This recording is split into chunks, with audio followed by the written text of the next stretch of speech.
আসসালামু আলাইকুম প্রিয় দর্শক, গতকালকে কক্সবাজারের উখিয়ায় যে ঘটনাটা ঘটেছে, নিশ্চয়ই আমার ধারণা এরই মধ্যে আপনারা সবাই বিভিন্ন মিডিয়ায় এই নিউজটা পড়েছেন। তবে এক একটা মিডিয়ায় এক একভাবে লেখা হয়েছে। আমি আপনাকে ঘটনাটা মোটামুটি বলার চেষ্টা করি। সেটা হলো কক্সবাজারের উখিয়া উপজেলায়, সেখানে স্থানীয় টাইপালং মাদ্রাসার দেয়ালে একটা আপনার কিছু ছবি আঁকা ছিল, গ্রাফিতি ছিল, এরকম কিছু ছিল, অনেক আগে থেকে ছিল। তার নিচে কেউ একজন জয় বাংলা স্লোগান লিখে রেখেছিল। এই জয় বাংলা স্লোগানটা লেখা হয়েছে রিসেন্টলি। এই স্লোগানটা কে লিখেছে, কিভাবে লিখেছে, এর কোনো তথ্য প্রমাণ কারো কাছে নেই।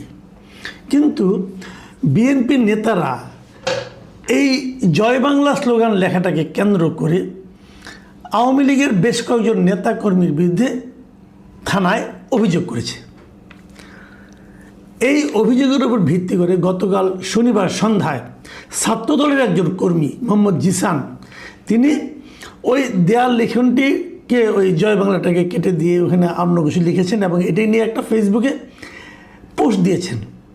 সেই পোস্টের নিচে নিষিদ্ধ ছাত্রলীগের একজন কর্মী মোহাম্মদ ইউনুস একটা হা রিয়েক্ট দিয়েছে। মানে আপনারা জানেন, ফেসবুকে সাধারণত অনেকে নানা ধরনের রিয়েক্ট হয়, লাভ রিয়েক্ট হয়, লাইক হয়, হ্যাঁ, অনেক ধরনের ওয়াও, অনেক ধরনের রিয়েক্ট দেওয়া যায়। হা মানে হাসির একটা রিয়েক্ট দিয়েছে। সাধারণত এই হাসির রিয়েক্টটাকে একটু নেগেটিভভাবেই দেখা হয়। তো এই রিয়েক্টটা দেওয়ার কারণে এই মোহাম্মদ ইউনুসের উপর ছাত্রদলের ছেলেমেয়েরা খেপে যায়। ছাত্রদল, যুবদল, বিএনপি, এরকম ওই যে কয়েকজন কর্মীর বিরুদ্ধে যে অভিযোগ করা হয়েছিল, তার মধ্যে কিন্তু এই মোহাম্মদ ইউনুসের নামও ছিল। আমি এই যে খবরটা, ঘটনাটা বলছি, এটা আমি প্রথম আলোতে এভাবে পেয়েছি, সেটা আপনাদেরকে বলছি। এখন এটাকে কেন্দ্র করে শনিবার দিন রাতে, মানে গতকালকে রাতে, বিএনপির এবং ছাত্রদলের কয়েকজন নেতাকর্মী এই মোহাম্মদ ইউনুসকে আটক করে মারধর করতে থাকে। এবং এই সময় তাকে রক্ষা করতে তার স্থানীয় কিছু বন্ধুবান্ধব এবং একজন এনজিও কর্মী SM ইমরান তাকে রক্ষা করতে যান, মানে এই মারপিটতে তাকে বাঁচাতে যান। এই বাঁচাতে গেলে ইমরানকেও বেধড়ক পেটানো হয় এবং ইমরানকে মারা হচ্ছে এই খবর শুনে তার মা সৈয়দা বেগম ছুটে আসেন ছেলেকে রক্ষা করতে। এবং ছেলেকে রক্ষা করতে গেলে তাকেও পিটানো হয় এবং এই পিটুনিতে সেই সৈয়দা বেগম ঘটনাস্থলে অজ্ঞান হয়ে যান। পরে তাকে উদ্ধার করে থানা হাসপাতালে নিয়ে যাওয়া হয় এবং সেখানে চিকিৎসক তাকে মৃত ঘোষণা করেন। এই হলো প্রথম আলোর বর্ণনা। আমি যদি এই বর্ণনাটা, আমি আরও কয়েকটা পত্রিকা পড়েছি, আমি দ্য বিজনেস স্ট্যান্ডার্ডের বর্ণনাটা একটু আপনাদেরকে পড়ে শোনাতে চাই। সেখানে বলা হয়েছে, এই যে SM ইমরান, তার আরেকটা নাম আছে, তার নাম হলো আব্দুর রহমান। এই আব্দুর রহমান সৈয়দা খাতুনের ছেলে। তো ওই যে জয় বাংলা লেখা কেন্দ্র করে যে মামলাটা হয়েছিল, সেই মামলায় এই আব্দুর রহমানকে 13 নম্বর আসামি করা হয়েছিল। এবং সেখানে বলা হচ্ছে, শনিবার রাতে তিনি যখন তার বাড়ি থেকে টাইপালং স্টেশনে যাচ্ছিলেন, তখন তার বন্ধু মোহাম্মদ ইউনুসের সঙ্গে উনি কথা বলছিলেন। ওই ইউনুস ছাত্রলীগ কর্মী। এই কথা বলার সময় হঠাৎ করে 7-8 জন ছাত্রদল ও বিএনপি নেতাকর্মী তাদেরকে দেখতে পায় এবং অতর্কিত তাদের মারধর শুরু করে। এবং তাকে বাঁচাতে তার মা, স্ত্রী ও ছোট বোন এগিয়ে এলে তাদেরকেও মারধর করে হামলাকারীরা। হামলার সময় সৈয়দা খাতুনকে লাঠি দিয়ে আঘাত করা হলে তিনি মাটিতে লুটিয়ে পড়েন। পরে তাকে হাসপাতালে নিয়ে গেলে হাসপাতাল থেকে মৃত ঘোষণা করেন। তো আপনি যে দুইটা বর্ণনা পড়লেন, আমি আরও অনেকগুলি মিডিয়া পড়েছি, আরগুলি বললাম না। মোটামুটি এই দুই ধরনেরই বক্তব্য আছে। একটু পার্থক্য কিন্তু আছে এখানে। প্রথম আলো রিপোর্টে বলা হচ্ছে তারা আগে মোহাম্মদ ইউনুসকে মারধর করছিল এবং সেই মারধর তাকে ফেরাতে ওই SM ইমরান গিয়েছিল। আর এখানে বলা হচ্ছে যে না, SM ইমরানকে তারা মারধর শুরু করে। এই একটা পার্থক্য। দ্বিতীয় পার্থক্যটা হলো যে বিজনেস স্ট্যান্ডার্ডে বলা হচ্ছে যে যখন তাদের মারধর করা শুরু করে, তখন সেখানে তার মা, স্ত্রী এবং ছোট বোনও এগিয়ে যায়, তারাও মারধরের শিকার হয়। এই হলো দুই ধরনের বক্তব্য। এখন তারপরে এটা নিয়ে আলোচনা হয়েছে কে কেন মারা হয়েছে, বিএনপি লিডার বলেছে না কাউকে মারাই হয়নি, ওই মানে ওখানে এই মহিলা যে মারা গেছেন তিনি ওখানে মার খাননি, তাকে মারা হয়নি।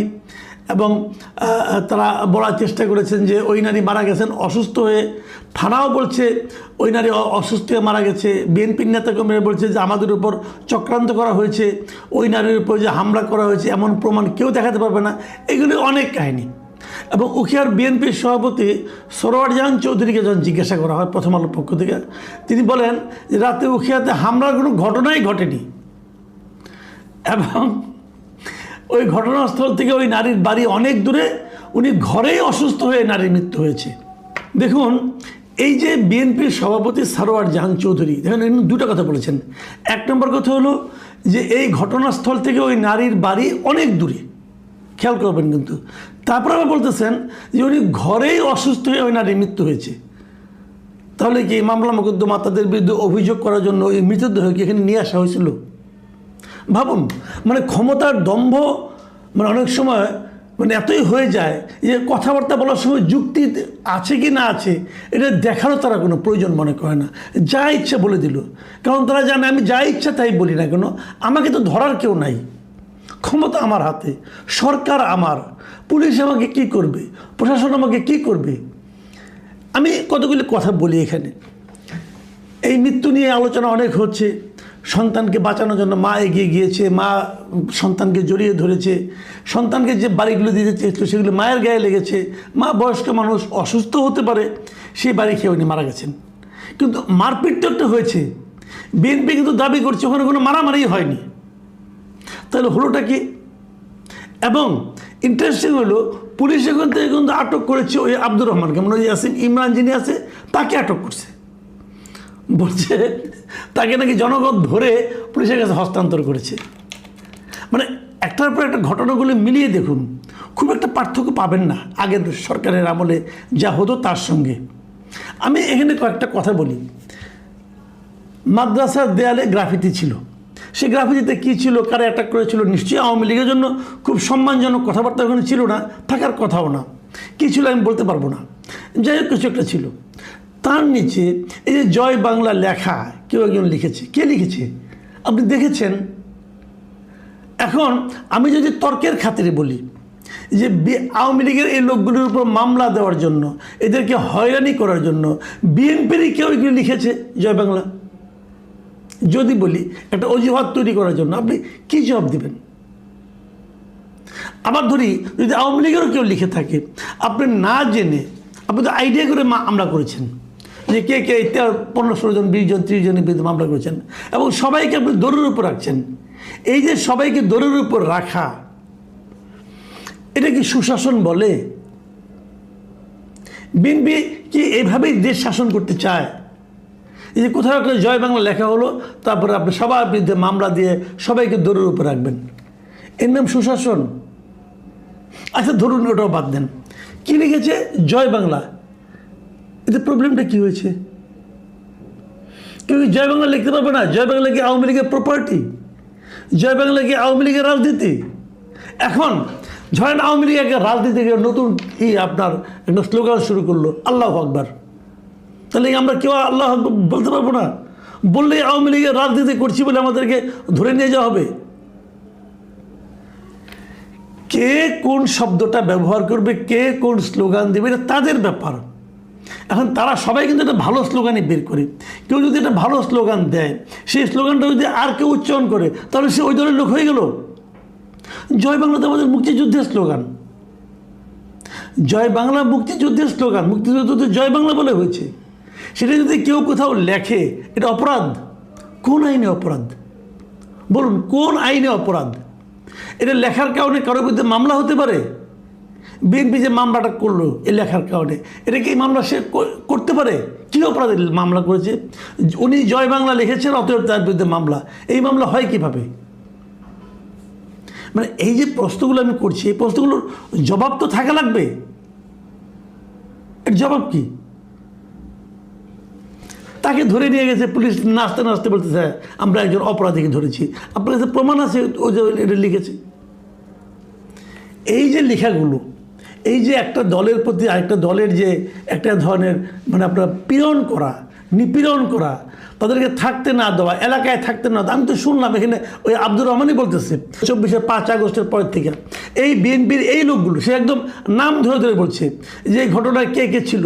বলতেছে যে বিএনপি নেতা মিজান শিকদার, আব্দুল করিম, আকাশ, সাইফুল শিকদার, সৈয়দ বাবুল, মাহবুবুর রহমান, সালাম শিকদার, ছাত্রদলের জিসান, তারপরে একজন অ্যাম্বুলেন্স চালক শামসুল আলম সহ আর বেশ কয়েকজন সেখানে অংশ নিয়েছেন। এটা যিনি মার খেয়েছেন, মার খেয়ে আবার পুলিশের কাছে ধৃত হয়েছেন, তিনি এই নামগুলি বলেছেন পত্রিকাকে, মিডিয়াকে। এদের কোনো বিচার হবে? হবে না। কেন বিচার হবে না? তারা তো পুণ্যের কাজ করেছে, মেরেছে। বিএনপি কিভাবে দেশ চালাচ্ছে এটা প্রমাণ করার জন্য তারা তাদেরকে পুণ্যের কাজ করেছে ওখানে বসে। আমি একটা কথা বলবো যে আপনারা দেশের এখন রাষ্ট্র ক্ষমতা এসেছেন, আমি বিএনপির নেতৃবৃন্দকে বলছি, আপনারা কি দেশটাকে বিভক্ত করে শাসন করতে চান? ইংরেজদের মতো, যেরকম ইংরেজরা করেছিল ডিভাইড অ্যান্ড রুল, আপনাকে তাই করতে চান? ওটা ইংরেজদের পলিসি ছিল, ওটা কারণ তারা বাইরে থেকে এসেছিল, তারা এই দেশকে ডিভাইড করলে তাদের লাভ ছিল। আপনারা তো এই দেশের মানুষ, আপনারা দেশটাকে ভাগ করছেন কেন? যেখানে সবাই আপনাদের সঙ্গে থাকতে চাচ্ছে। গত নির্বাচন আওয়ামী লীগের লোকজন কি বিএনপিকে ভোট দেয় নাই? দিয়েছে তো। তো যারা আপনাদেরকে ভোট দিয়েছে তাদেরকে আপনারা ডিভাইড করতে চাচ্ছেন কেন? তাদেরকে আপনি বিতাড়িত করতে চাচ্ছেন কেন? আমার কেন জন্য মনে হয় যে বিএনপি যারা কেন্দ্রে আছে, তারা যেভাবে দেশ চালাচ্ছে, তাদেরকে বেইজ্জতি করার জন্য, পচানোর জন্য দলের একদম তৃণমূল পর্যায়ের এই লোকগুলো, এই ধান্দাবাজগুলো, তারা থামবে না, তারা এটা করতেই থাকবে। আমরা দেখেছি যে নির্বাচনের আগে বিএনপি কিন্তু তার তৃণমূল পর্যায়ের এই ধরনের বেয়ারা নেতাকর্মীদেরকে একের পর এক বহিষ্কার করেছিল মানুষের আস্থা অর্জনের জন্য। সেটা এখন আগের তুলনায় আরও বহুগুণ বিবর্ধিত হয়ে চলছে। কই, এখন তো কাউকে বহিষ্কার করতে দেখি না। নাকি বিএনপির একবার জয় পেয়ে গেছে, 5 বছরের শাসন পেয়ে গেছে, এখন আর জনগণের আস্থার দরকার নাই? বিএনপি নেতৃবৃন্দকে এটাই মনে করেন? আমি জানি না প্রকৃত ঘটনাকে কীভাবে শেষ পর্যন্ত প্রবাহিত করা হবে, কার বক্তব্য সঠিক হিসেবে ধরা হবে, কিভাবে এটা আদালতে উঠবে, কীভাবে উঠবে কিনা, এখনও মামলা হয় নাই শুনেছি। তো কিন্তু আমি মনে করি সাধারণ মানুষের মধ্যে কিন্তু এই ঘটনা একটা বিশাল প্রতিক্রিয়া তৈরি করেছে। একটা মায়ের মৃত্যু সন্তানকে রক্ষা করতে যেয়ে এই ঘটনাটাকে যে যাই বলুক, ওই যে স্থানীয় বিএনপি নেতা বলছে না যে অনেক দূরে বাড়িতেই মরছে, তারপরে কি, তারপরে বলে না, মানে লাশটা এখানে নিয়ে আসছে কাঁধে করে।